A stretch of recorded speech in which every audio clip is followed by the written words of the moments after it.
Hi, I'm Nicole Hockley from Sandy Hook Promise.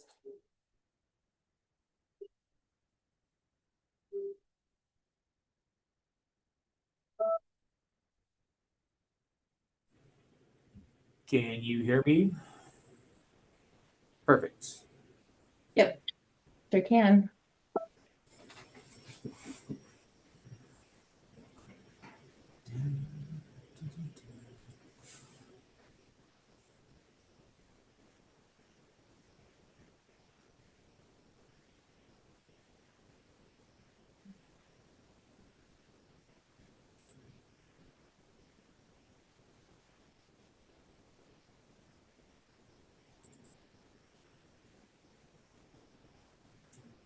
I'm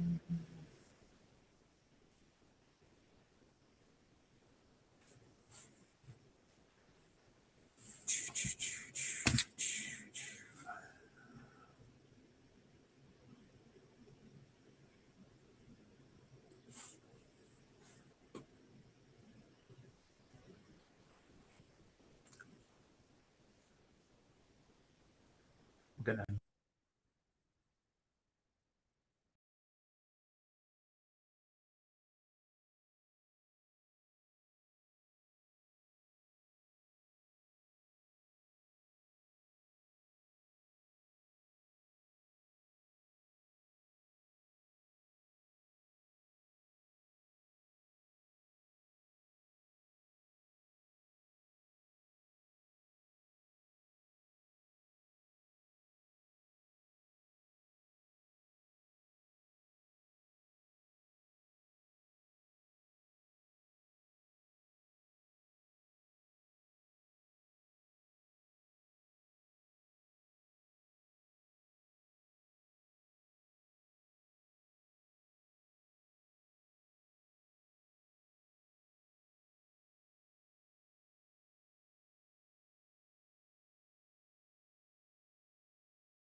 Good morning, everybody.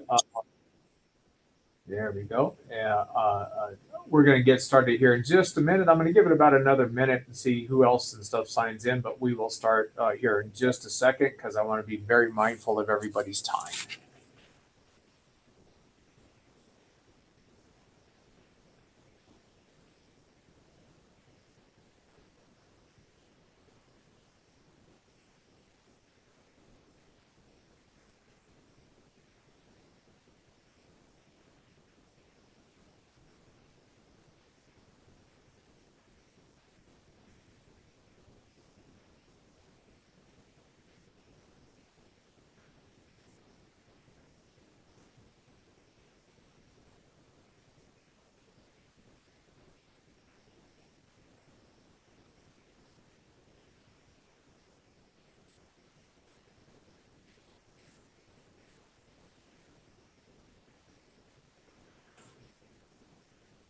Okay, I'm going to go ahead and get started here, and we will let people and stuff and join and stuff as they can and stuff. Hopefully, we'll get everybody rolling here really quick. So, first of all, my name is Russ Means. Most of you know who I am. I am the program director and stuff for the Minerals program here at DRMS.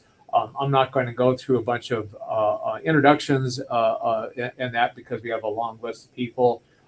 But just so everybody's aware, Michael Cunningham, the director and stuff, is sitting in, as well as Jeff Hugate, the division's attorney general counsel, and Elliot Russell is here, as well as Scott Schultz and stuff, and that. And then from the list of stuff that I can see quite a few people and stuff in that that recognize the name. So thank you for attending. So. This is the first informal stakeholders meeting for scheduled rulemaking. We are looking, currently it looks like 2026, early 2026, but depending on how these meetings go, we may do this, may be able to move that schedule up. And as noted and stuff, our timeframes are fluid. So please check in on the division website frequently to see what the schedule is going to be like. The current schedule for all the meetings are posted on our website, and we anticipate keeping links for these meetings that are being recorded on there, as well as the outcomes and stuff on the web, so that that's your best resource for up-to-date information. Today, we're going to start taking a deeper dive into the proposed rule changes. These proposals are focusing on implementation of Senate Bill 2554, some process modernization, and we're also looking really hard at trying to get some continuity and consistency between the construction materials and the hard rock rules where applicable. Over the years, we've had several separate rulemakings, so there are some inconsistencies that have occurred and stuff between the two different rules. So we want to streamline those to help staff, operators, and other stakeholders and stuff, so that it's more familiar and stuff on both sides and stuff there. So, and a lot of what is proposed in some of these changes and stuff is really a codification of current division processes. So. With that, today we are scheduled to discuss Rule 1 and 2 in depth. We will start from the beginning.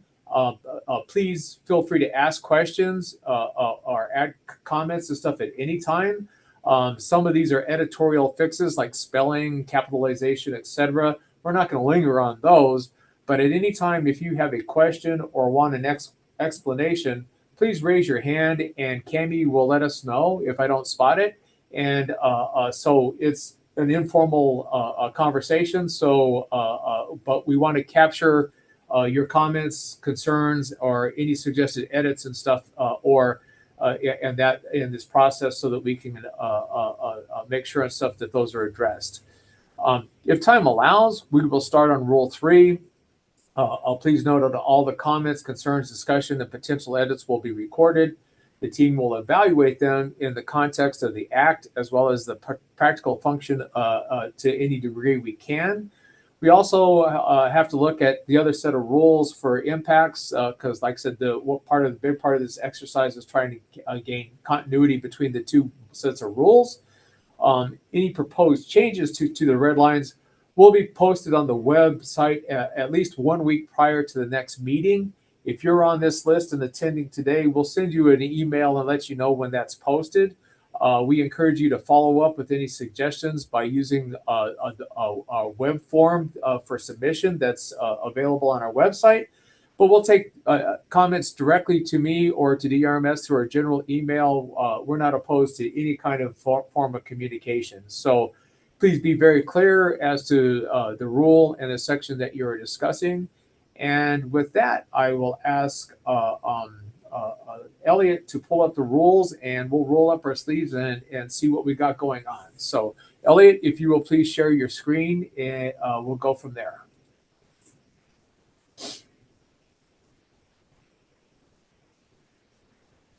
Great. So as noted and stuff today, we're starting out looking at rules 1 and 2. Rule 1 is primarily our general definitions, and then we get into the requirements and stuff for notice and other things and stuff that are required. And as noted and stuff, a lot of this is trying to make sure and stuff that both acts and stuff are reflected stuff the best they can and stuff in that So Elliot, if you will, move up here, yeah, and just kind of go down and stuff to the to the first big really red line and stuff there. Anniversary date and that we put in there and stuff. This is just a codification of what we do. So so the anniversary date definition and stuff here. We also made sure and stuff to notice the intent. A notice of intent for conducting exploration as part of that, because there is a report that's required and stuff from there.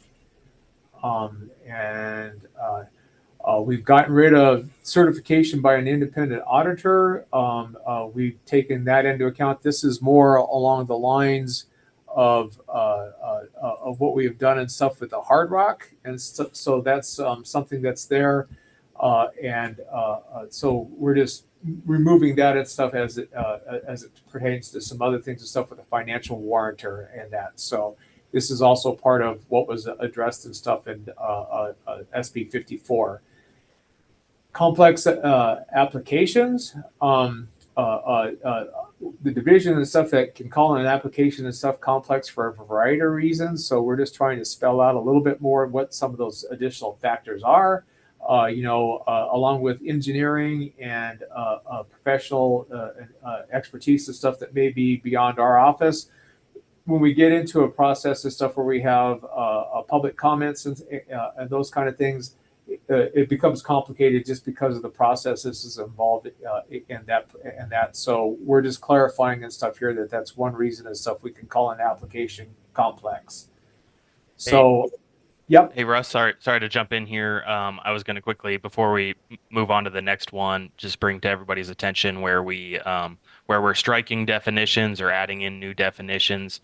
Once we get past this formal or informal process, before we enter into the formal, we'll renumber these definitions to make sure everything's sequential, and then also anytime there's a reference to this rule citation or any of the other citations that we change within the rules, we'll update all those. Some of them may have been caught in this red line you'll see, but some of them are not, just to give everybody that heads up. Yeah, great. Thanks, Elliot. Yeah, that was a good point and stuff there and stuff. Yeah, when we're done and stuff for that, we'll make sure that all the formatting and numbering and stuff and that is correct and stuff when we get down to the end and stuff there. So one of the things and stuff that we're eliminating for construction materials is the county composite applications. We went back and looked at how many of these that we had over the past 20, 30 years, and there may have been 2 in that. So in general and stuff now, counties and stuff do a lot of their work and stuff through contracting, but also if they're going to do a pit, they only do one a pit at a time and stuff. They're not doing any. So there's no need and stuff in that, and it's not required by the act. It was just something that was in the rules, so it's outdated. So we're getting rid of that. So, we want to talk about some of the things and stuff that we're importing and stuff from our last Hard Rock rulemaking. there was a lot of discussion and stuff about temporary cessation. So in that, we had to come up with some definitions and stuff for development as well as production and other things. So we'll be talking about that some if we need to. But this definition for development is actually just a direct transfer over from Hard Rock. And it's for consistency so that both acts and stuff have the same definition as far as what development means. And that, so, stripping topsoil and other things and stuff in that ancillary facilities, all of those activities and stuff are part of activities and stuff that are considered part of prior to going into production and stuff there. So it's just an important definition. We felt that was necessary and stuff to import there. So the next thing and stuff is under exploration, both in hard rock and in construction materials here. We're including the construction of monitor wells. This is for conducting baseline hydrological investigations. This is a process and stuff that the division has been using. So this is a codification of what we're doing, but we want to make it clear and stuff to applicants and operators and stuff that under an exploration or a prospecting permit, they can go in, construct a monitor well and do baseline and stuff. And then at a later date and stuff, those can be incorporated into a permit and stuff if it goes to the next phase. So in that, so all right, go ahead, next one. A little bit of a change there and stuff. That's just kind of some verbiage and stuff. Filed, I think this one comes as stuff in that from.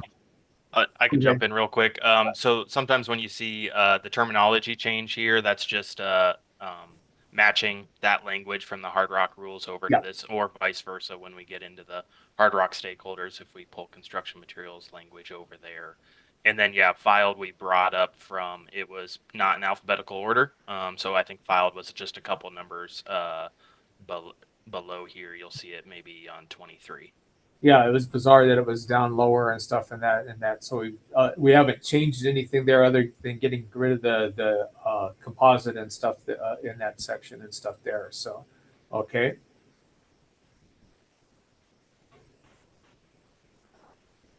And I don't see anything, if there's any questions and stuff there, inert material and stuff. That was kind of a tweak in this language and stuff to match Hard Rock and stuff to the points possible. The other thing and stuff that we wanted to do is make sure that we have a better definition of stuff of what we consider a material that's inert and what is not.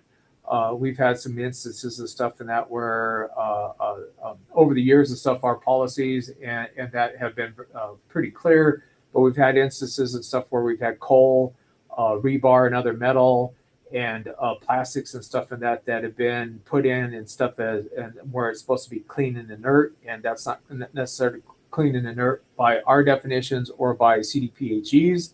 So we're just trying to clarify and stuff in that what some of this material and stuff is that we do not consider as inert material and stuff, so that it's clearer and stuff there. So, and that was filed. We moved that one up.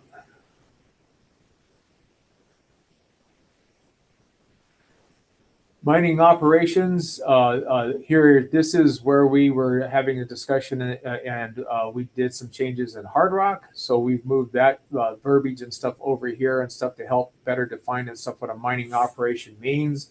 Like I said, this goes into our discussions and stuff on temporary cessation as to what constitutes mining operations and production versus inactivity. So that's where this verbiage and stuff is coming in from, and like we wanted to note and stuff what type of what constitutes a mining operation, just better defining it. So all right, any questions? All right, we're cooking along here. Yeah. Owners of record, one of the things we wanted to make sure and stuff is the owner a surface record, surface property, as well as mineral interests and stuff. Sometimes we get into a split estate issue. So with that, we want to make sure and stuff that everybody gets noticed properly and stuff the way they're supposed to. Hey, Russ, it looks like we've got a question from Oh, ML yeah. Richardson, and let me see. Yep, ML, go ahead and unmute and stuff and ask a question. Can we unmute her or does? There we go. There we go. Thank you. Sorry about that. Sorry, I just want to go back a second. I couldn't find the little hand that you raised. So Okay. I apologize. Quick question on number 30. Yep. Second line to the right. So when you talk about refuse, are you talking as an example of that, the dredged materials that were up in Fairplay, for example, left over from many years ago, and we take that and crush it and put it into concrete, etc. Is that what you're talking about there? Yeah, I think that would fit in there. Okay. Okay. Yes, Thank you. it's part of the matching with the Hard Rock rules, and over in Hard Rock we are introducing the 110R permit, which deals with Yeah. legacy waste rock. But then this does also kind of fall into that dredge materials. We've traditionally, and the board has agreed that it is considered a mining operation when you rehandle those historic dredge piles, and then Right. this rule will just kind of codify the existing process there. Right. Yeah. I just wanted to confirm the definition of refuse. So thank you. That's it. Yeah. Easy one, huh?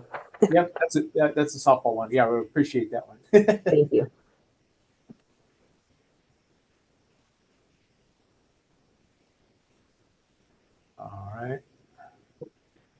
All right, and we want to talk a little bit about the definition of production, a little bit of an explanation of where we came up with this. This definition and stuff comes directly over from Hard Rock. We had long discussions and stuff as to what production means. If you go and Google it or whatever, you'll get 100 different definitions of what production means. Through our conversations in that rulemaking, we had some stakeholders that wanted production to be totally tied to the sale of a product. And we had other stakeholders and stuff that wanted, weed control and stuff to be considered part of production and stuff. So what we had to do and stuff is we had to come up with a definition that kind of meets the best description of what matches our act and our rules for what we consider production. So through a lot of discussion and stuff, that's where this definition comes from. It's the orderly mining operations in that. So it's for the in that. So stripping a material, overburden, getting down to alluvial deposits, or getting to the hard rock and stuff in that and stuff for a quarry. Those are all part of what production means in that, as well as the processing and the sale of the material and the movement and stuff of it off site. So say somebody does I know for construction materials, it's not uncommon to bring in a contractor and do a whole bunch of crushing to get huge stockpiles in place. Well, that's production, but also what entails production and stuff too is the removal of that material. So you're not considered not mining just because you're not digging. If you're selling that product, moving your stockpiles and everything else, that is considered and stuff in that as a production. One of the things and stuff that we talked about was the at what point and stuff is it not? So this last sentence and stuff here, the minimal excavation or activity may not constitute production and is evaluated with respect to the scale of the mining operation. And this is really important. It was important for the hard rock folks and stuff for the small miners. And this is really important and stuff like that also for our construction materials miners and stuff. Somebody down in the southwest part of the state may be happy to have a 25,000 cubic yard a year for sales, where a big outfit and stuff here on the front range and stuff, that may be a day worth. So when we take a look at this and in respect to are you in production or mining and stuff or not, that it's based on the scale of the mining operation. There, it's not a set number, and it's that way on purpose. With the caveat there of always, if we make a decision and stuff what we don't think you're in production, but you do, you can always appeal that decision to the board or present your case to the board and stuff of why you thought your activities and stuff were, and we don't agree with that. And that. So that's where this definition came from. So is there any questions and stuff regarding the this definition as far as it goes? So Phil, please unmute and ask me your question or your concern. Yeah, Russ, it's probably more of a comment. Is that last sentence is still vague. So Yeah. it's you know, I know in my role it's still difficult to advise on what is actually production. You know, obviously, you know, most cases it's obvious, but for some remote sites, remote borough sites, and some intermittent operations, you know, we've had instances where we think we have done everything. We've removed materials, we've sold them, but staff didn't consider that production. So I don't think that last sentence provides any clarification. Okay, and this is something, Phil, that we did struggle with and stuff, and that's why it's important to note that the caveat and stuff there is if somebody doesn't agree and stuff, and that they can appeal that, I guess and stuff. One of the things and stuff too is I'm not aware of which sites and stuff you're talking about or whatever. But that's always something and stuff that could be kicked up from staff level to my level for a discussion and stuff and that to move forward and stuff there. So, but it's intentionally left vague and stuff so that we have the latitude to say yes and stuff. You're doing something and stuff based on the size that you have it, or no, that's not a. You know, if you have a 200-acre site and you only took 2 truckloads out in a year, that's not going to cut it. But on the other hand and stuff and that, if you moved out a whole bunch or half a stock, a huge stockpile or something, that may be something and stuff that's there and stuff and that. There's a lot of factors that go into that. So we want to be able to take all of those factors into play. So. But that's duly noted, and we can talk about it and stuff a little bit more. So, and that if we need to, Phil, that's not a big deal. So, is any other questions on that? Comments, concerns? Okay. Moving on to parent 44 here and stuff and that. This rating and stuff, this is all part of the elimination of some of the outdated financial warranty stuff in that's tied to Senate Bill 54. So it's just being struck from here because it's no longer a part of the rules in the act. So, all right, and then ML, you can see we have a definition of refuse here. So that it means all waste material directly connected with and cleaning and preparation substances, mined by a mining operation. So, and that, so I just wanted to point that out. If we need to possibly do something there and stuff, we could have a further discussion there. So, and I saw, thank you, ML and stuff. So, 48 and 49 are also part of the financial warranties, antiquated financial warranties and stuff that were eliminated through Senate Bill 54. So they're just being struck out here.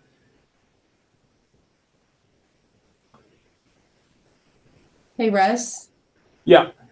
So, Nathan Barton, Yeah, I see. Yeah. he had a couple of questions here on the refuse stuff. He says, does this refuse mean that we will now need to obtain a reclamation permit to remove placed waste from a solid waste landfill? No. Yeah, no, that doesn't and stuff and that. We're not trying to get into we're talking about strictly and stuff within the confines of our own act and our rules and stuff here. Nothing to do with a landfill, other than the fact that, you know, inert material, if somebody and stuff in that comes into us and stuff and wants to do a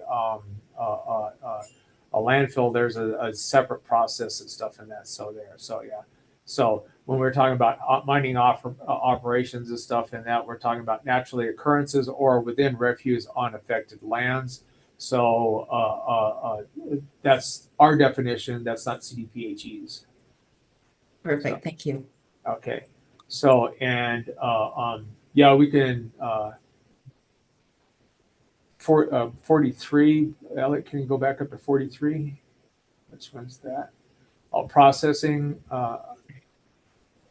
and exit. Yeah. So yeah, processing is one thing, and production and stuff is there. If we could have comments and stuff in that, be specific about what your concerns and stuff there. I understand and stuff that they're, you know, like I said, this was something we went back and forth and stuff on, as and that, and we can have some more discussions on it. But if we do this and stuff and that, we also have to go back and look at hard rock and stuff too, because like I said, this is imported from there. And after some very, very long discussions and stuff and that on that side of the fence. So not to say that we're trying to push it on here, but this is the definition we've got here. So we can talk a little bit in that. Maybe there is if you have some specific language and stuff about what doesn't constitute production or something, we're open to any suggestions and stuff that are there. So all right. Down here. I think we're getting here. Technical revisions and stuff in that. We'll talk about this. And something is changing the permit. We're striking it from an application. And you'll see this and stuff when we get down into Rule 1. Through process and evaluation of our processes, it is very, very, very rare that we would have a technical revision in an application or an amendment process, because usually 90% of that is actually done through just our review. We don't consider any kind of minor changes in that, and as that's all deliberative. So a technical revision and stuff within an application or an amendment is a moot point and stuff. So for technical revision and stuff in that, we're for an application, we're doing away with that. If there's a major change in an application, it has to be an amendment and stuff in that. And there's certain lines and stuff there for adding in acreages or changing entire processes, those kind of things and stuff in that are amendments that require republication and stuff in that. Whereas a technical revision is just something and stuff that we're doing and stuff through our normal review process.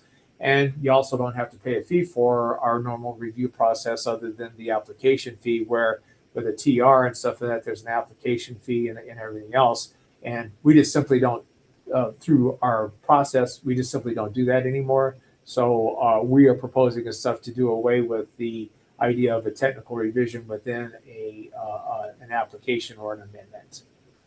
So, and then 55 and stuff. Can we get a clarification of what defined minor effect within the TR process? For technical revision and stuff, it's something and stuff that's within the permit boundaries and that doesn't affect anything from outside and stuff. So other than it's more what an amendment is and stuff. And that amendments and stuff are adding acreage, changing your post-mining land use, unless it's a small fraction of that overall final reclamation.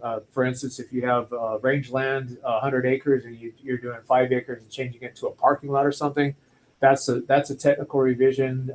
Whereas if you were going to change the entire thing to a industrial complex or something, you would be changing from rangeland to that. So would land use change open water to upland qualify as a TR? No, that's what I was just talking about. That's a major change in stuff. When the application's approved, it's approved for a particular type of final reclamation. And that's what the counties and everybody, the public and everything else understands what that's going to be. So if you're changing the entire thing and stuff to something different, then we would have to take a look at that as amendment. But as I was talking about, there's a caveat there and stuff. If you're changing it from open water to upland, and that is it just a portion of that overall permit, and how much of that is it, and is it a significant change, or is it just a very minor change and stuff to the overall plan? So those are the kind of things and stuff there.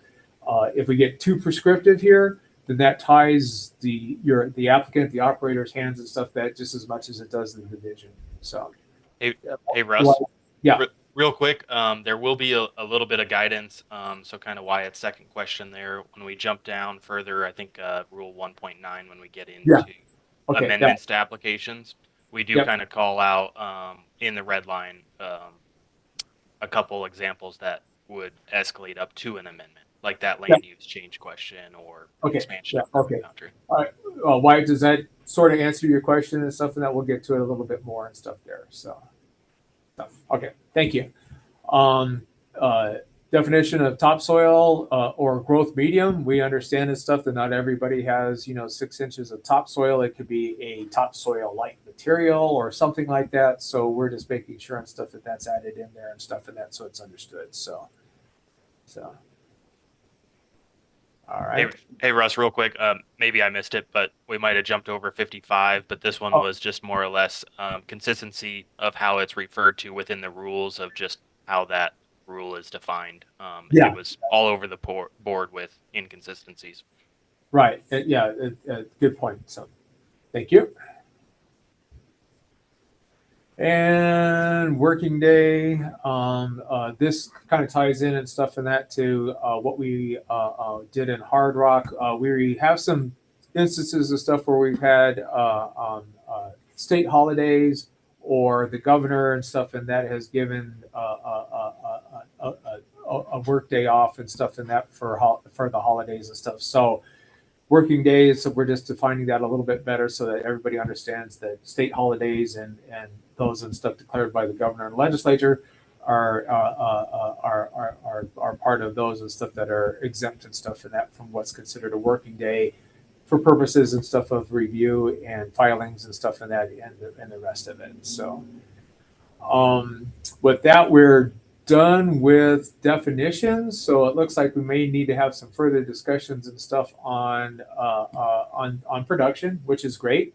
And also I think we've got refuse and stuff there, and we'll talk a little bit more about what's a TR and what's not and stuff in that here pretty soon. So we'll go on. We moving along there. I don't think we made any exceptions and stuff there. Yeah. So it's this minor capitalization and stuff here. So here in Rule 1.41 and that. This is part of our modernization, and some of it's coming in from Hard Rock and stuff because we got started on that. But also part of this and stuff is working on through looking forward our e-filing system and stuff for the submittal of applications and stuff is coming and stuff actually will be here. We'll be releasing that in the next couple of weeks. So we want the rules and stuff to reflect and stuff what is acceptable, electronic proofs of services, and those kind of things and stuff. Their emails and those kind of things are all just modern ways of communications and stuff, and that we are putting in here so that it's understood that those are acceptable ways of communications between us and the operators and applicants and so forth. So.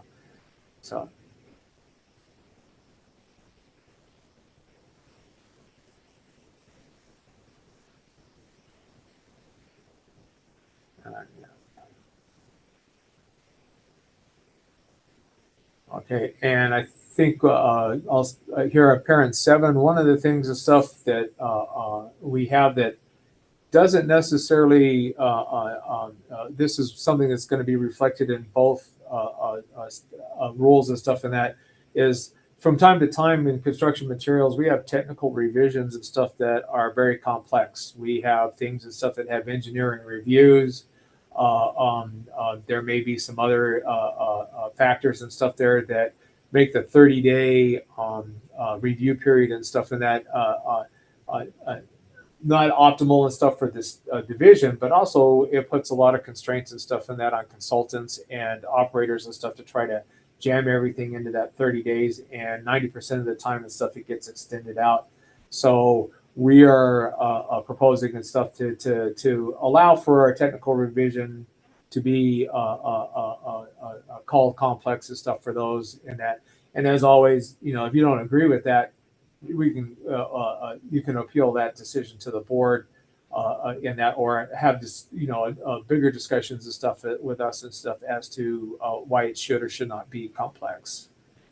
So Hey, Russ, Nathan had a question about other certifications. So it's kind of right up here with this operator signature, and then this previous rule as well, other certifications. So this goes to the e-permitting where instead of forcing a PDF signature, or if there was a signed and notarized portion, this might be like a checkbox where you're certifying that you're submitting this as your true self, and there would be like some terms in there like we already have any permitting for some of the revisions. Yeah, in the application process is Elliot notes and stuff. There are places and stuff in that require like notarization and stuff, and under e-permitting, there's like you do and stuff with some other forms and stuff. You check a box and stuff that says that you're certifying that all this information is correct and so forth and so forth. So that's what that's going to. So we're trying to get away from. We realize how hard it is sometimes to get a notary in that, because we have to deal with that on our own and stuff. So we're trying to simplify that and that as much as we can. It doesn't work for financial warranties, just so in that's just a whole different can of worms. Someday we may get there, but right now and stuff in that, because of banks and other things and stuff in that, we can't get away with that for bonds, but for our applications and stuff in that, we certainly can. I've looked at that, and we can accept that and stuff. So that's what that's for. So, all right, cool. I don't think there's too much here that. We're talking about if the working day falls, if an application falls on a day that's not a working day, then that date will automatically be set to the next working day. On some occasions and stuff, we'll have an application or a decision date and stuff that falls on a Saturday or a Sunday.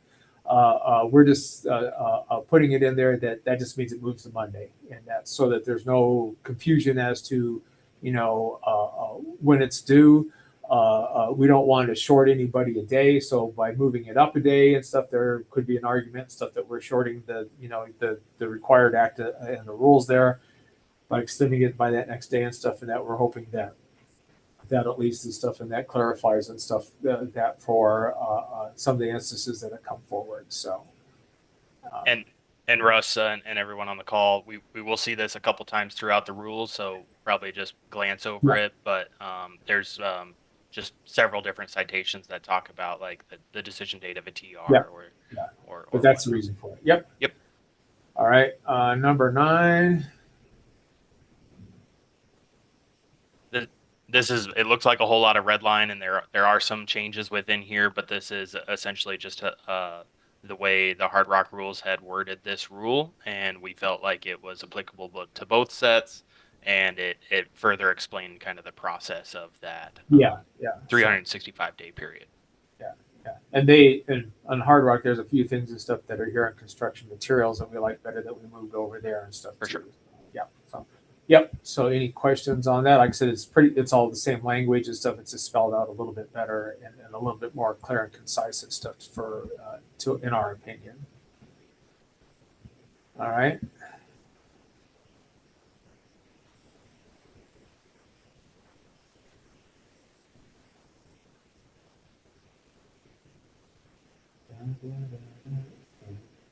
All right. 1.4.3, we talked about that, the composites and stuff. We're just eliminating that in this section here.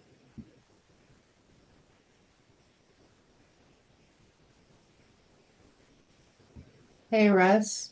I don't know. We don't have any notes yet. That's probably why it's there and stuff in that. And we'll check on the access and stuff to that Google Doc and stuff. Make sure everybody has access to it. So, yeah. Yeah, potentially that might be like when we get into the second stakeholder meeting, we might Yeah. put a kind of a summary of, comments or changes or something. So maybe that was just a carryover to the first meeting Yep. invite. Yep, I think so. Yep. So cool. All right, we're good there.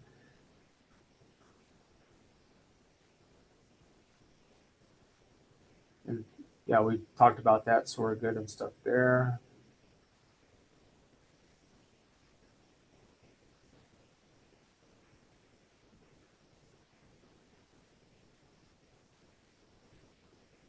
Let's see.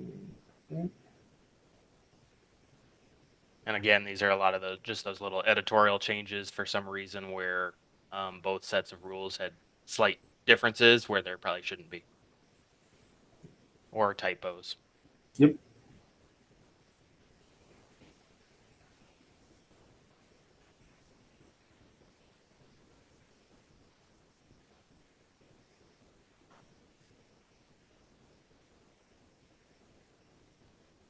We get into office and stuff and that. We're talking about she'll give notice and stuff and that to the applicant and municipalities and stuff. We'll do things by newspaper release and also by electronic submittal on the office website. This is just like codification of what we're doing now, but it's also modernization and stuff so that it's there. So. And as well as like written or electronic notices of dates and times and stuff. So if we can send a notice through email and stuff to you, a PDF or something of a notice and stuff that everybody's aware of that, and it's just modernization. So written and electronic notice. Okay, we'll take a look at that. But yeah, it says and or in that. So we'll take a look at that, Nathan, and see what we have there. What we want to do and stuff, certainly and stuff, is be as transparent and inclusive as possible. So if we do it by both means and stuff, and that maybe it covers all the bases. So we'll take a look at that. And I think we've had situations where if there's quite a few objectors to an application, so they are a party, Yeah. and they're associated with the pre-hearing conference, but perhaps they don't have an email address or they don't sign up for that electronic communication, we would still Yeah. be required by rules to send them. Yeah. So that's kind of why we had and or. But yeah, we'll take a look at that, Nathan.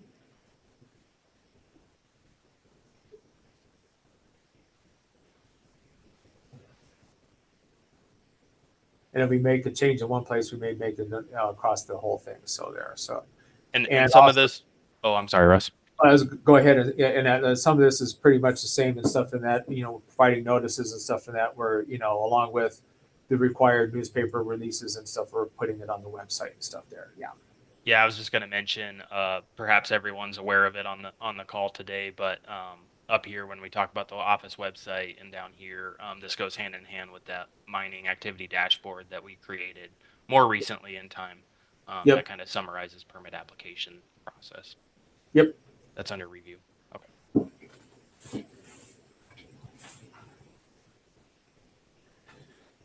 Applicant and stuff here. Stuff. One of the things and stuff we have is proof of notice for the board of county commissioners. A lot of the counties and stuff now have e-receipts in that. So we're looking at we can have a green card for certified mailing or something e-receipt or a date stamp copy or whatever acknowledging it. So that's just part of the modernization. So. And then this first part of this rule, it goes to the next page. I don't know if I can see both. It keeps rotating to the next page, but essentially this starts with the notice signs. And Yeah. then the bulk of the changes happen on this next page. Yeah. And not substantial changes. It's just a matter of kind of rewording a few things.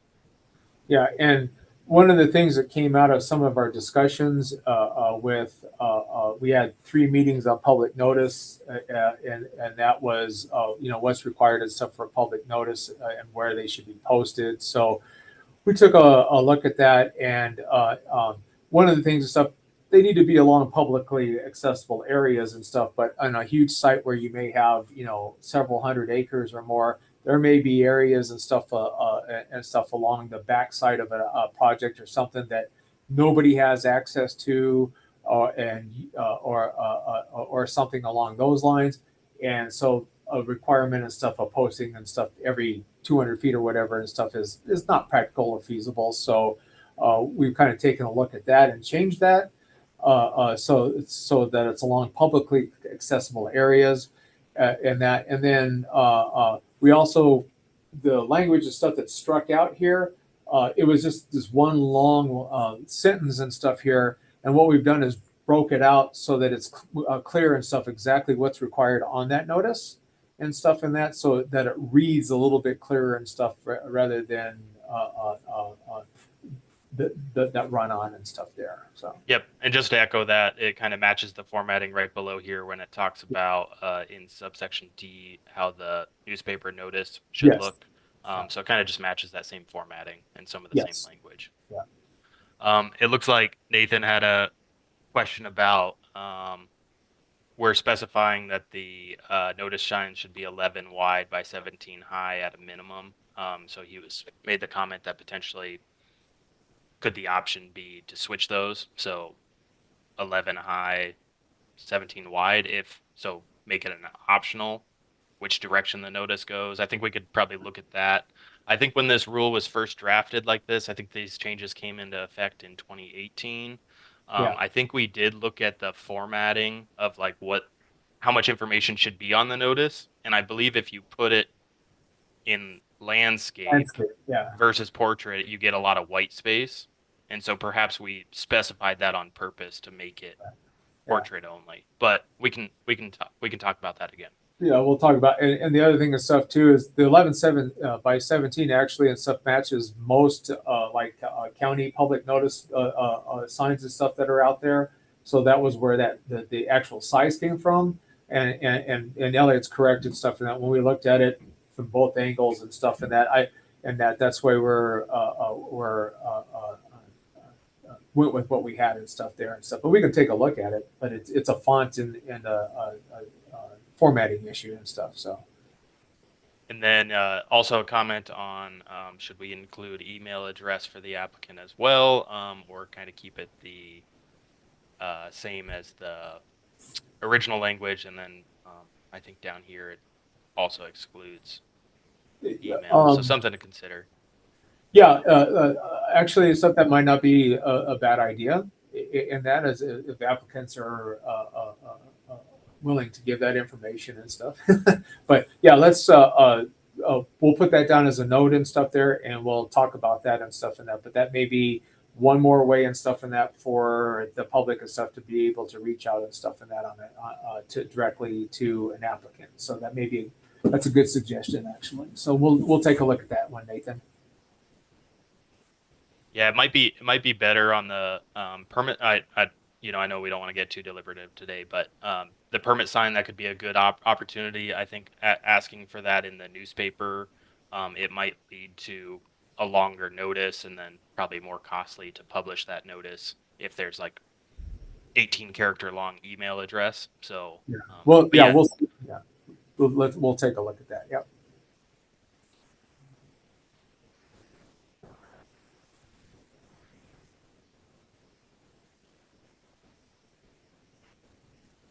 All right. I don't think it's pretty self-explanatory there.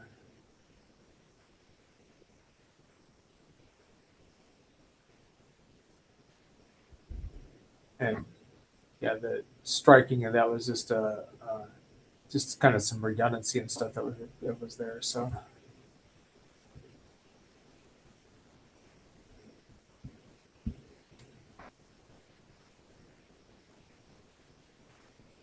And I think under parent two here, this is just language and stuff that's reflective and stuff of the similar language and stuff that's in the Hard Rock rules and stuff for consistency. And it also codifies kind of just the current process. Our Yes. Laserfiche files are publicly available and they Yep. remain that way. So, Yep.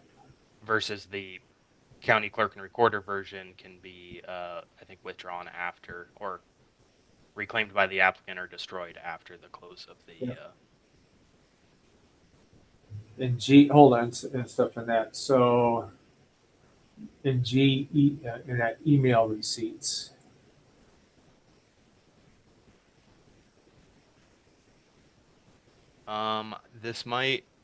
Does this have to do with notifying adjacent landowners?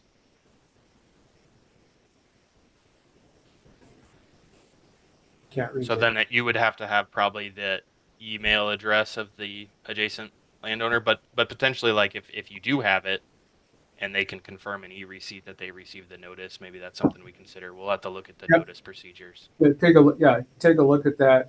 We'll pin that one and stuff too and stuff. But yeah, if you have an email address and stuff for adjacent landowners and stuff, and that e-receipt and stuff, and that certainly falls in line with everything else and stuff that we're trying to do. So. Okay.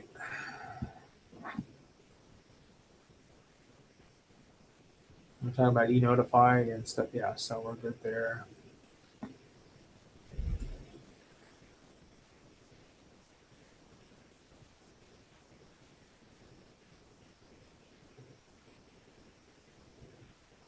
And I know this is a riveting discussion and stuff and that. So, but it's a necessity and stuff for that to be sure everybody and stuff and that has an opportunity to take a look at it and get their comments and stuff here. So in 1.8, this is where we're talking about the amendments and technical revisions, doing away with technical revisions within a permit application or an amendment. And that, so, and like I said, in our normal review process, most everything and stuff in that is, well, everything is addressed and stuff through our review process.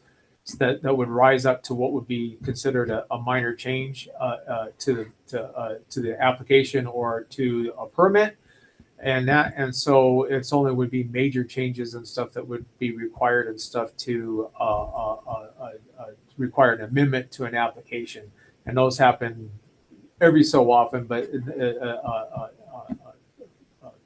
the technical revisions themselves and stuff and that never happen. So it's just codification of kind of what we're doing and stuff here. So, yeah. Did you see ML Richardson's comment about good addition to 1.7 parent 2 parent C? Gotcha. Okay. Yep. Thank you. So, and let's see. Let's make it. Okay, we got emails and stuff there.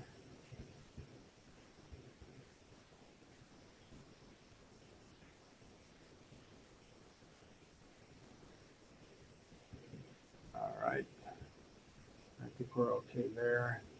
And there's the going back to the question and stuff as to what a definition and stuff, a significant change to the proposed reclamation plan, as determined by us and stuff like that, or a change to the proposed post-mine land use, increases in acreage. Those are all considered substantial changes and stuff where an amendment is required. There's other things and stuff that might fall into that, but that's in general over the time and stuff here and stuff. Those are the primary things and stuff that are changing the post mine land, proposed mining. Like you're just removing material and stuff and sending it off, but then you're going to add in a big huge concrete plant or something like that. That may require an amendment and stuff in that because that's a total change and stuff from what you were proposing to do in your mining plan. And the same thing with reclamation plans, where if you were to change your post-mine land use from rangeland to water resources, if that's the majority of your plan and stuff and that was approved, that may raise to that level. It's on a case-by-case basis. and that, and certainly the discussion and stuff could be there. But like I said, we're talking about applications and stuff here. So, well, I guess we are talking about amendments and stuff, but those are the kind of things and stuff that would raise up to an amendment and that. So that's why we kind of change things and stuff here. Yep, and it's pretty rare, but every once in a while we do have amendments to existing applications under review, and so it's more or less you've changed your process substantially, where that new notice is required, kind of that new review period, and then Right. this also kind of codifies our normal process where those substantial changes, those changes in post mining land use or expansions of a permit boundary once under review would require an amendment anyways. Yes. So cool. Yep.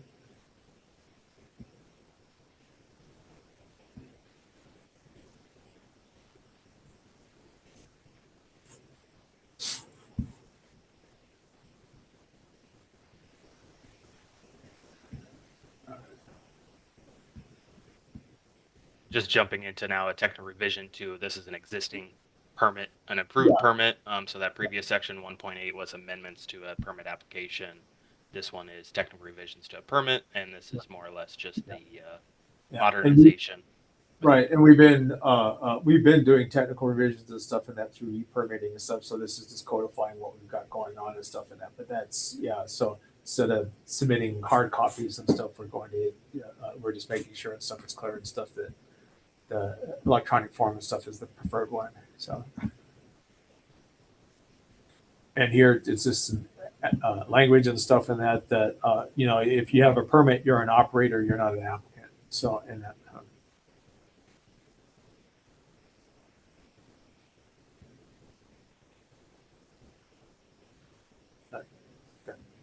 Got Kurt back. Okay. So conversions and stuff and that, or just clarification and stuff. There's based on the increase of acreage and stuff, a mining operation such as a 110 or a 111 special operation that's being changed to a 112. All right.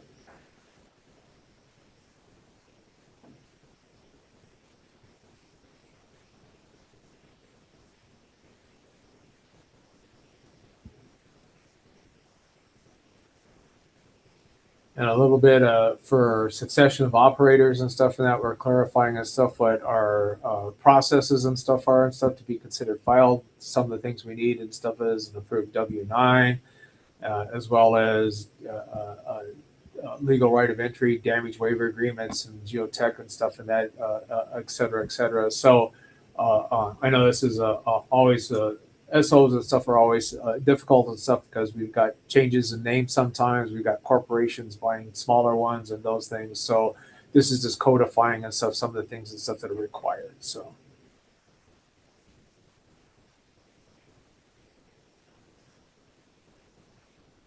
All right, TC, my favorite subject. So temporary cessation, like I said, we went through a very major changes and stuff in that one, Hard Rock, and it actually has impacts and stuff, construction materials. What happened and stuff is we had a uranium mine that had not been in production or anything else and stuff for a very, very long time. And the division and stuff looked at the record and determined and stuff that they had gone way beyond the 10 years and stuff of not actually having mining activity. We decided and stuff in that it shouldn't be granted a second temporary cessation. The board disagreed with us and granted that TC to that operator, and an environmental group sued.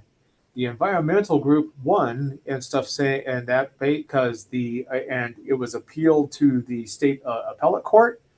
The appeals court and stuff upheld that decision, saying that that 10 years of non-activity is a factual determination. It has nothing to do with anything else. So based on that, we went through and we reworked our temporary cessation rules, codified what we were doing, but also that's where the definitions of production and development and all those things and stuff came into effect and stuff, is because of the impact of the appellate court and stuff saying and stuff that these activities and stuff that were factual, is you either were or you weren't. So with that, we went through and the temporary cessation rule act, the rules and stuff were very convoluted. So we did our best and stuff to square those away and stuff in the Hard Rock. So that's being imported here. So that's what you're seeing here with a lot of the changes and stuff that are going on here are the things and stuff that were a direct impact and stuff from that lawsuit. One of the things and stuff, and that is,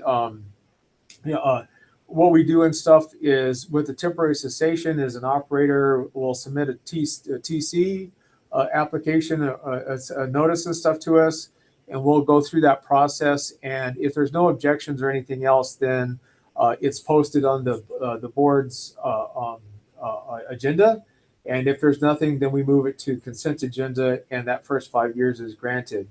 However, for a second temporary cessation, consecutive, that requires board action. If you read the rule and stuff, it says the division has certain things they have to do, and then the board decides that. So we've codified all of that in this process and stuff here. There's requirements and stuff in that to for notices and stuff. And the other thing, this stuff that we added was before, all we got was simply a letter or an email and stuff that says, hey, we're going back into production or mining activities. Now there's a process and stuff there and stuff in that basically just says, hey, you know, you submit a form and stuff and give us a notice of resumption of mining. And that constitutes the stuff, the official notice and stuff that's required and stuff in that gives us more details than other than, hey, we're going to start digging again. There's certain requirements and stuff in that for us to take a look at and stuff. But this is all, like I said, rewritten and imported in as part of this process and stuff to codify and stuff what we have going on. So, and then the requirements and stuff of what we have and what the board has to do and stuff and that are all part of that and stuff. So, so I think that's the most important thing is, you know, and we've always had the ability to, if we take a look at a site and you haven't been active for 3 or 4 years, we can ask that the temporary cessation and stuff be dated for that date that we think so. But that's a conversation and stuff that between the operator and us. And if we can't come to an agreement and stuff in that, then we can, when we go to get approval from the board and stuff, we can have a discussion and stuff there. And the board has in the past and stuff extended, you know, said, yes, you know, you were in TC 3 years ago, and they have gone the other way and said, no, you know what, we think the stuff, it's good from the date and stuff of this notice. So, so it's gone either way in that. And, you know, we take a look at it and try to be as fair as we can and stuff, but that's certainly a conversation and stuff for us to do there. So is there a minimum tonnage mine per year to keep it out of cessation? No, that goes back to the minimum requirements and stuff in that for the size of the operation. You know, some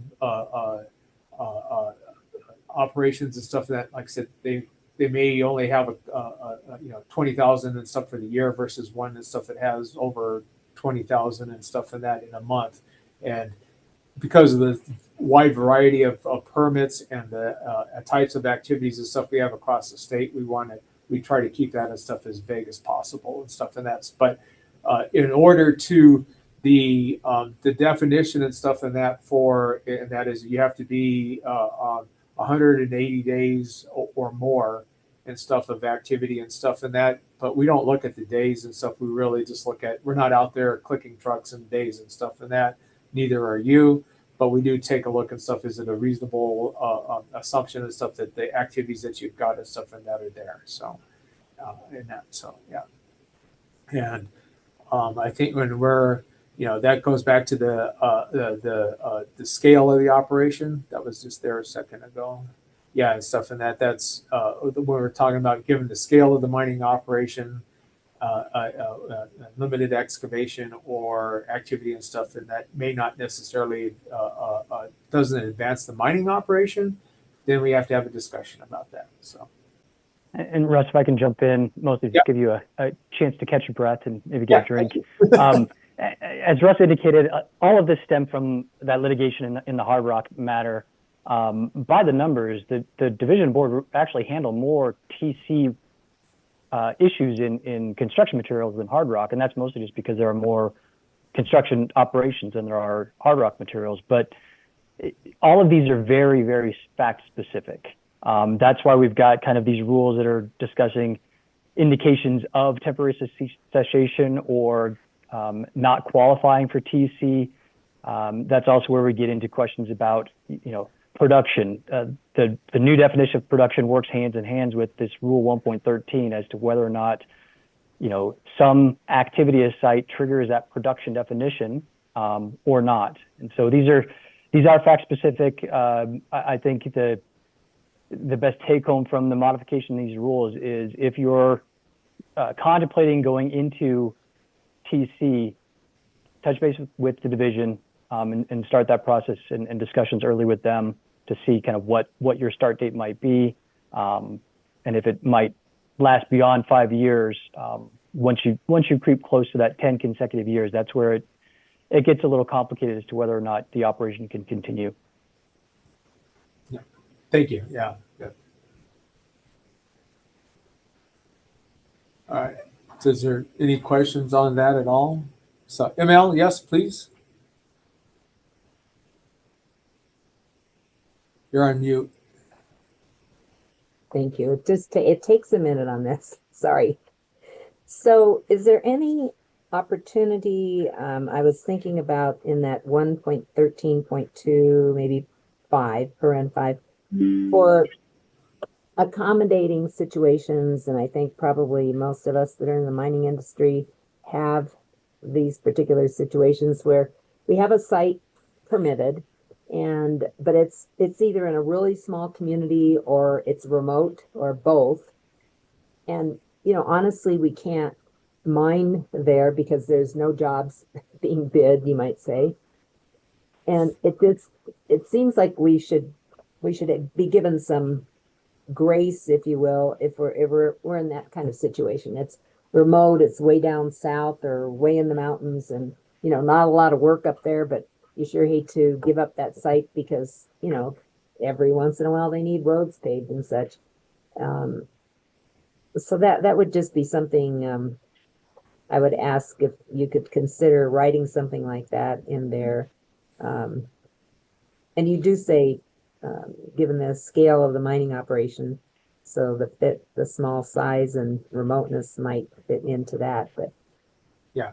And we do use our discretion, if you will, and stuff there, especially when it comes to like for the community and stuff, certain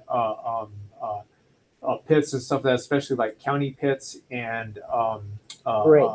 CDOT pits and stuff. And that the one I always point to and stuff is we have 2 pits and stuff for CDOT that are at Douglas Pass.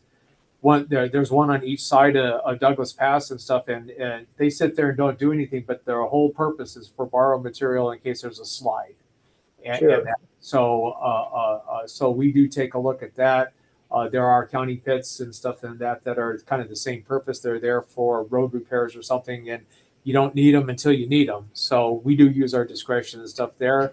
But there's a process and stuff. I think that stuff, if we had something where there was a question or something like that, we could probably go to the board and ask for some kind of declaratory order or something and stuff along those lines and stuff to talk about that and stuff. But we'd have to take a look at that and stuff and that on a case by case basis. But we do use our discretion and stuff there.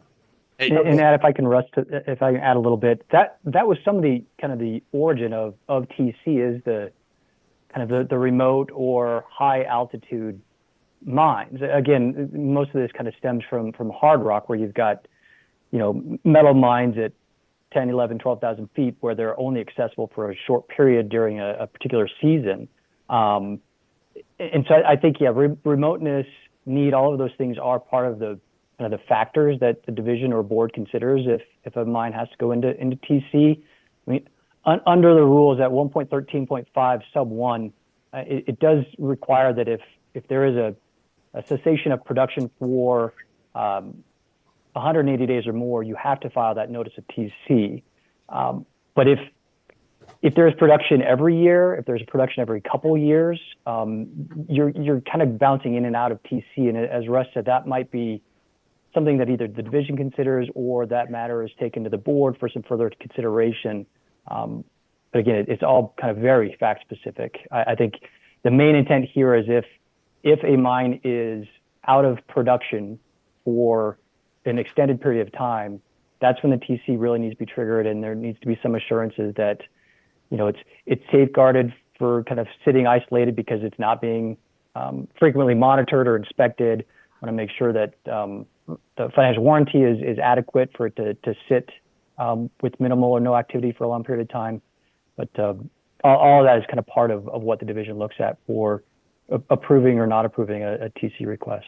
Right, and there is an intermittent operator status and stuff for sites and stuff that may have some kind of restrictions and stuff due to like wildlife or high altitude, those kind of things, where if it's 180 days or less, we can do a technical revision and note that in there so that it just notes that, yeah, you know, you're in and out of there, and that, but it's not 180 days or more.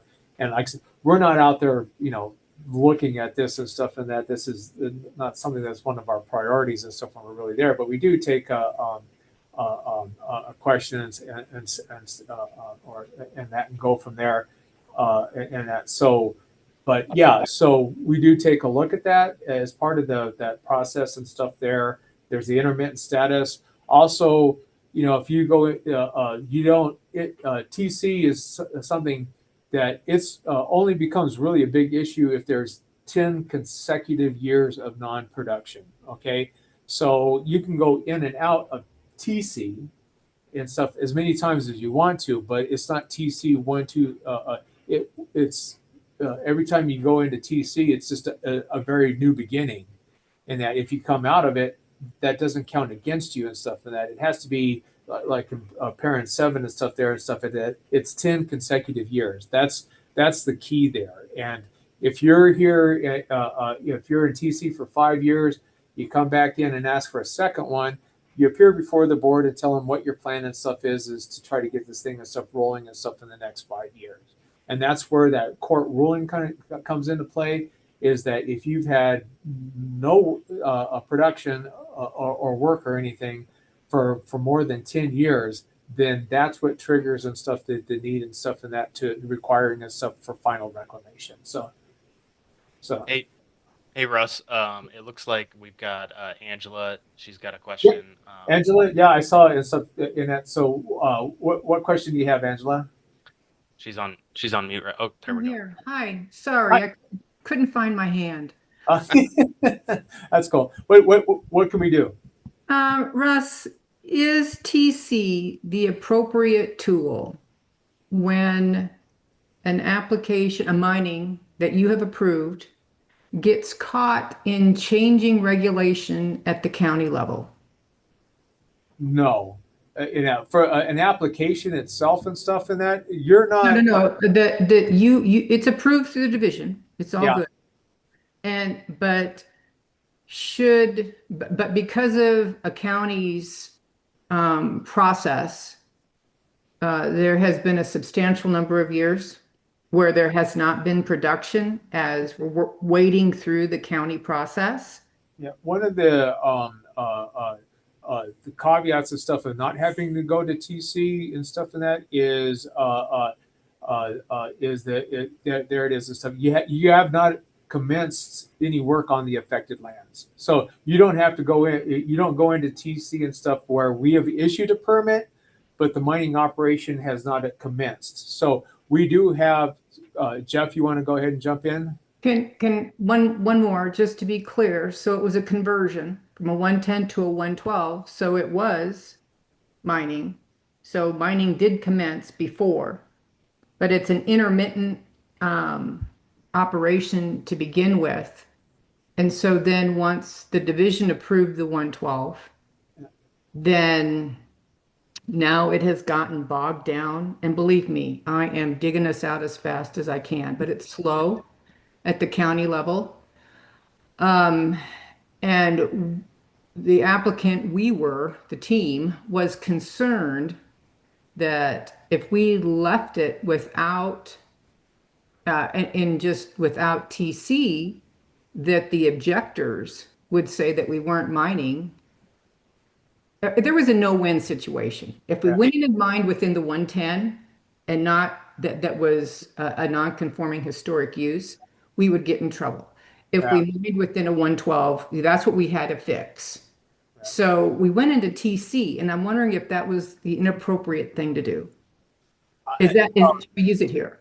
Yeah, well, and Jeff can jump in and stuff here, but it is a factual based thing and stuff there. So you have an issued permit and that, but like I said, there's a 10-year consecutive period and stuff there. So so TC stuff while you're working your way through the other parts of that, probably and stuff is and we're getting site specific here and stuff in that. So it seems like that just based on our discussion here, TC while you're working through that process and stuff is probably the best bet.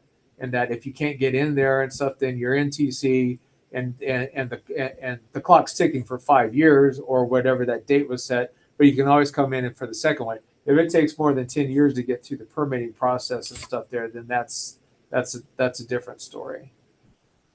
Yeah, Russ, I think you're right. I mean, and Angela, this might be a conversation we can have offline just because there's probably a variety of specific or unique facts that aren't probably generally applicable. I will say, and Russ kind of hinted at it, the court opinion that we received, again, made it very clear that the TC was a factual determination and not a legal determination. And so if the division or board said you are in TC or found that you're not in TC, ultimately the court said that doesn't matter.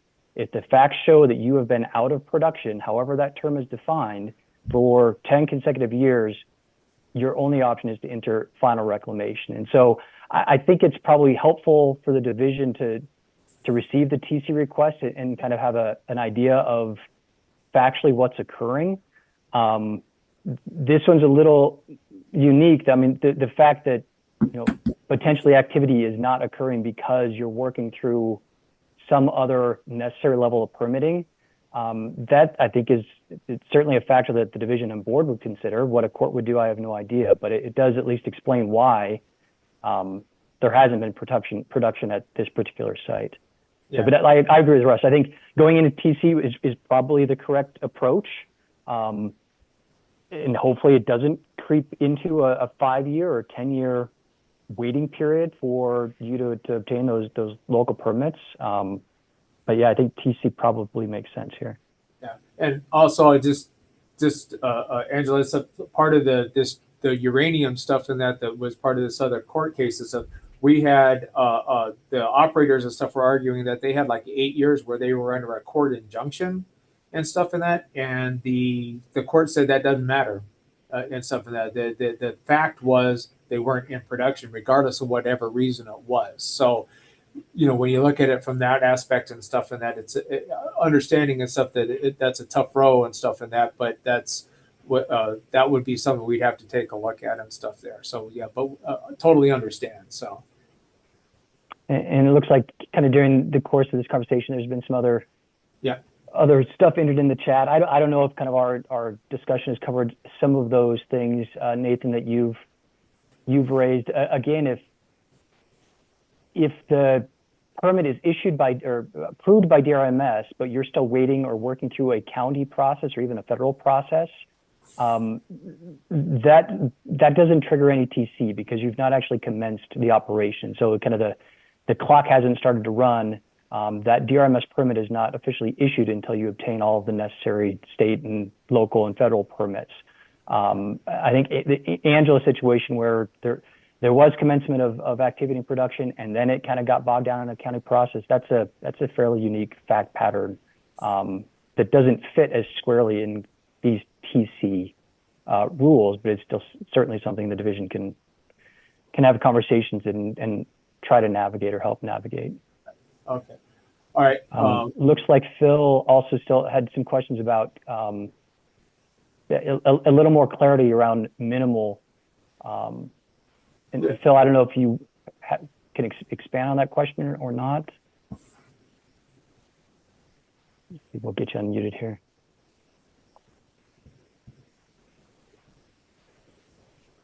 Yes.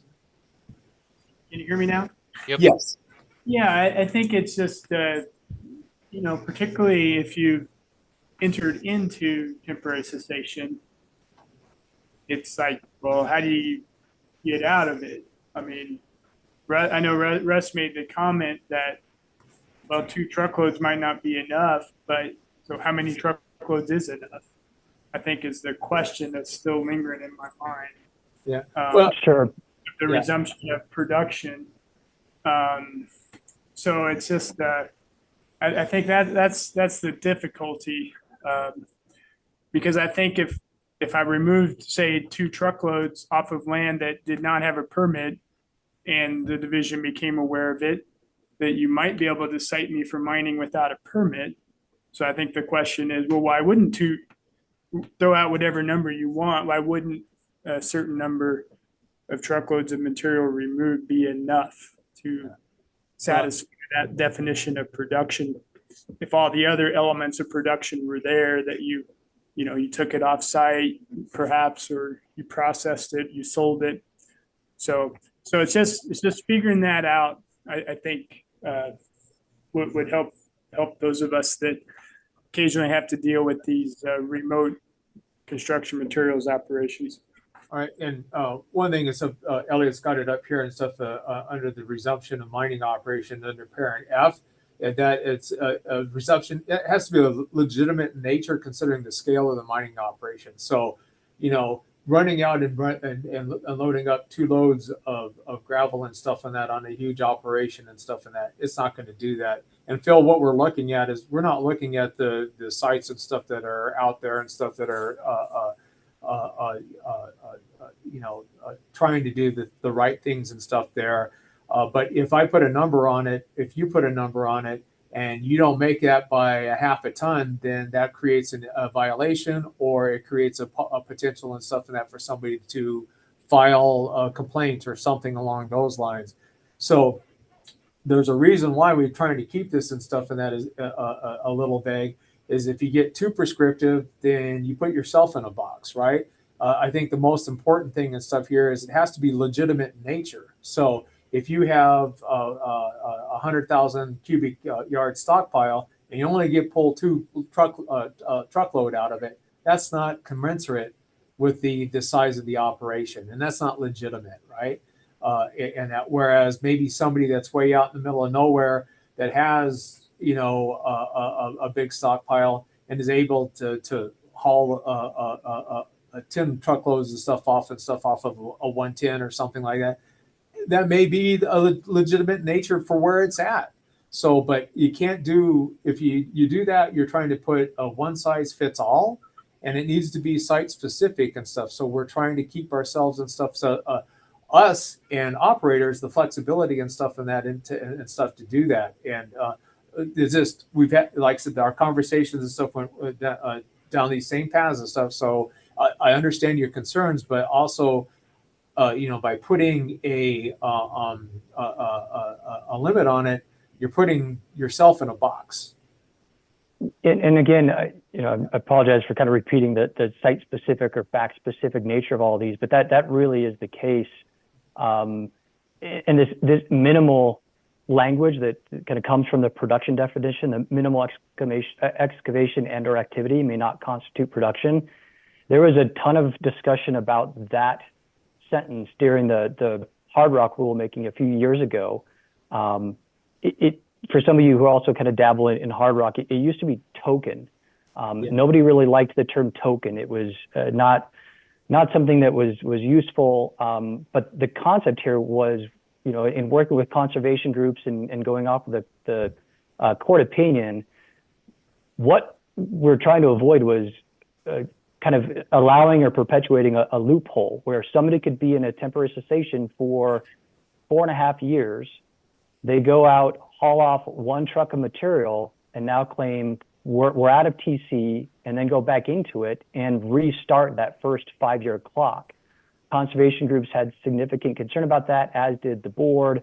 And so that's where we landed on this kind of I want to use the discretionary term of minimal. So that the division and board can work with operators, can work with potentially impacted conservation groups or neighbors to kind of better define what or how should we define minimal excavation based on the size of the operation. And so that's what we kind of reached agreement on in the regulations, was this minimal term provides good discretion to the board and the division to really kind of fine tune and look at the specific facts of a circumstance. So I think any effort to kind of better clarify minimal or come up with kind of quotas or hard numbers, as Russ indicated, this is one of those where we just cannot have a one size fits all regulation. It would work to the detriment of either small operators or large operators and maybe recreate kind of a loophole in this TC process. Yeah, and just adding in and stuff that Phil and stuff, if you have some suggestions or something as far as language or something, please send it to us and stuff in that so that we can take a look at it. You know, like I said, we went through a lengthy process on that, but that doesn't mean that was perfect. So we're open and stuff in that to discussion and stuff there. And maybe you have something and stuff in that, a suggestion and stuff that might work for everybody. So in that, don't be afraid and stuff in that to send that to us and stuff for consideration. Yeah, and this is certainly. I appreciate what you guys are saying about, there's not a one size fits all. So it understood, and I'll give it some thought, Russ. Okay, you bet. So we are quickly running out of time here. Is there any other questions and stuff on TC before we move on? And certainly, if you have other questions, concerns, and stuff in that, like I said, please send them to us and stuff for consideration and stuff in that. We'll go from there. So, in that annual reports, we've gone through that, and that what we did is clarified some of our processes and what's required and stuff and that through e-permitting and stuff, with a map showing the our current conditions and activities and stuff in that, hydrological balance things and stuff if we have to do that. I don't think there's anything there. All those things in the annual report, this just codifies those questions that all of our operators answer every year, and essentially just sticks it into rule, and also matches some of the Hard Rock. Hard Rock had some of this, construction had some, so it's just shoring up those. You bet. And then on 116, this was address and stuff, and that was kind of a little bit of this, a little bit of that, and that. So it shows struck out here, but what we did is we just revamped it. We didn't change too much and stuff in that as far as what's required. We just kind of outlined it a little bit better, and also made sure the language and stuff is the same for construction materials and Hard Rock. We kind of spelled out, the sale of a property, notices of bankruptcy, operator name change. The one thing and stuff we did add and stuff in that is the death of an operator. That happens and stuff every once in a while, fortunately, but or unfortunate for the operator, but fortunately it doesn't happen very often. But there is a process and stuff, and some things and stuff that are required from us and stuff in that in order to get that permit and stuff in good standing and stuff there. And there were a few little minor changes up here, Russ, but it was more or less just clarifying timeframes when maybe it was a vague term like immediately or soon thereafter. Yeah, the vague term and stuff, and so we just put a date on that and stuff in that. So with that, I'm going to I don't how much was in Rule 2 and stuff in that. We didn't have a lot going on there, I don't think. Yeah, it looks like we might have in Rule 2 we have about 20 red lines, but the majority of them deal with either modernization, with like emails or your website office, but then also jumping into the removal of antiquated or outdated bonding mechanisms that have more or less been prohibited by that recent act. Yeah. Okay, so just go through, yeah, that's all. Yeah, electronic. do you want me to scroll through them or just Just kind of go through table it really and okay? quick. And if anybody sees something, go slow enough where in that, but if somebody sees something they want to raise their hand on, otherwise we'll just kind of go through and that, Oh, one I'm of the, sorry. I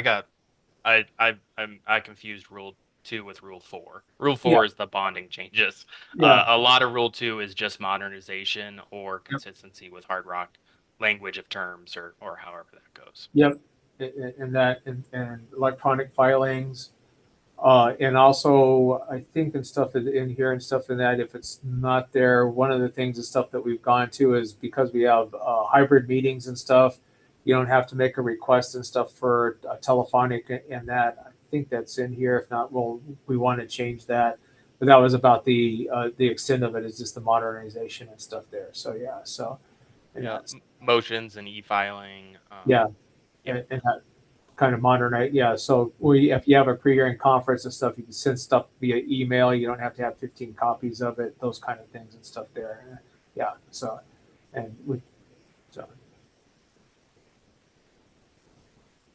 all right. I think that's yeah.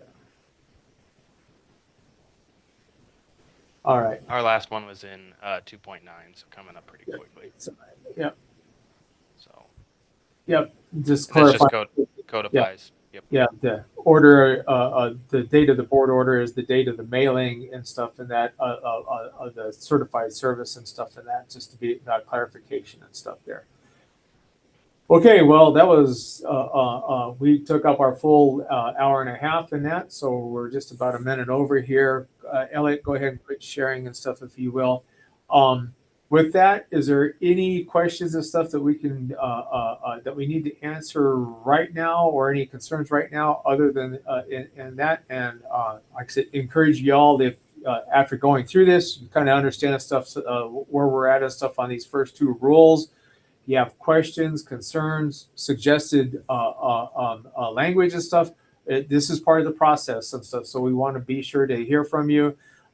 There is, like I noted and stuff in that, there is a form and stuff that's on online and stuff. You can do that, and if you submit that, it automatically downloads it. But if it's easier for you to send in stuff in email and stuff in that with and that to myself or to the general email, we can go that route.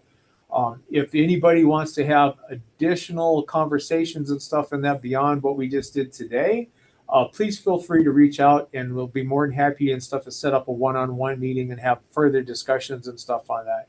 You know, Phil, you know, there's a lot to wrap around and stuff in that with production and those other things and stuff. So, you know, if an additional phone call or an extra side meeting and stuff in that is you would think would be valuable, then by all means, let's talk about that. So with that, any questions, anything else right now? I don't see any and stuff in that yet. Thank you guys and Angela and Nathan and everybody that's here and stuff. We appreciate your information and your input. And with that, we'll go ahead and close the meeting and I'll go from there. And our next meeting and stuff and that will be in August. And I don't have it pulled up here and stuff and that. I think it's August 20th. Let's see here. Can I get in there? I got too many windows opened up and stuff here.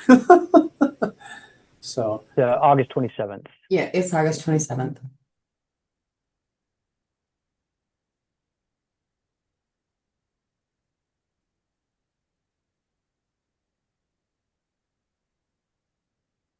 Oops, we might have lost Russ there. Yeah, I think you froze. But we did. Yep. August 27th is the next stakeholder meeting, same time, and we'll just continue on from there, starting with Rule 3 and then go into 4. I believe that it's a separate Zoom call, Angela, for the Hard Rock. I think we're going to have a break here for about an hour and a half, and then that'll start up. That is correct. Yeah, I can shoot you that link. Thanks, all. Alrighty, Appreciate it. I think we'll call it. Thank you. All right. Thanks, everyone. Thanks, Kimmy.